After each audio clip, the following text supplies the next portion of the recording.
Hollywood has come knocking once again for the mind behind the smash hit Jojo Rabbit. You're still the bestest, most loyal little Nazi I've ever met.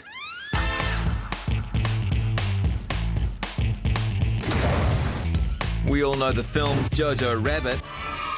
It won 14 awards, Taika Waititi, including an Oscar for Best Adapted Screenplay. And it made director Taika Waititi the first Maori to win the Golden Statue. Thank you. But did you know it's also based on a book by another New Zealander, Christine Leunens? Now, Christine's back with another tale in her new book, In Amber's Wake. And Hollywood is keen for more. It's been snapped up by the same movie producer who did Thelma and Louise. Kia ora. So, could it bring home the gold again? What are you burning?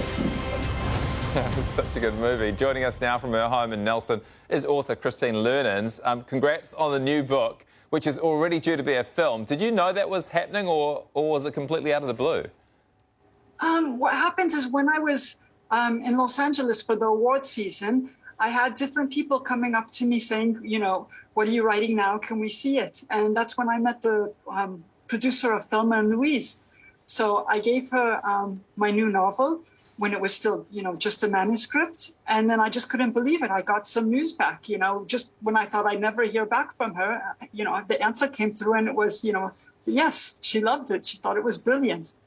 It's great stuff. That door is open now that what you write can really become a movie. Does that change a little bit how you imagine things when you're writing a scene? Do you imagine certain actors in the roles? When I'm writing, it's still that peaceful time, you know, where you dream the scenes, but you don't see it as a movie. But once you do know it's going to be a movie, then I had to think, okay, which scenes translate well to, you know, to film. And definitely at that moment, you start to imagine which actors could play, you know, the different characters.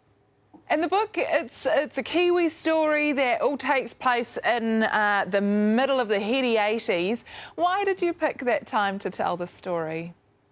I thought it was just politically, environmentally, and ethically, you know, a really, really important time for New Zealand. But that these themes are really important, you know, for the world. And a lot of the directions the world took today, sometimes I thought if they had followed a little bit more the way, for example, the early Greenpeace pioneers were trying, you know, so hard to get people to take this direction, some of these even environmental issues we have today, we wouldn't be having them. So I guess I was very inspired by all of that. Hey, Christine, I hope your teenage boy is proud of his cool mum.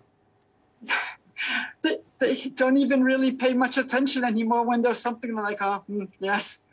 In fact, one of them said to me one time, when Taika used to come over, we used to just play, you know, with our ball. We never cared. We wish we had paid more attention back in those days because they didn't realize that was Taika.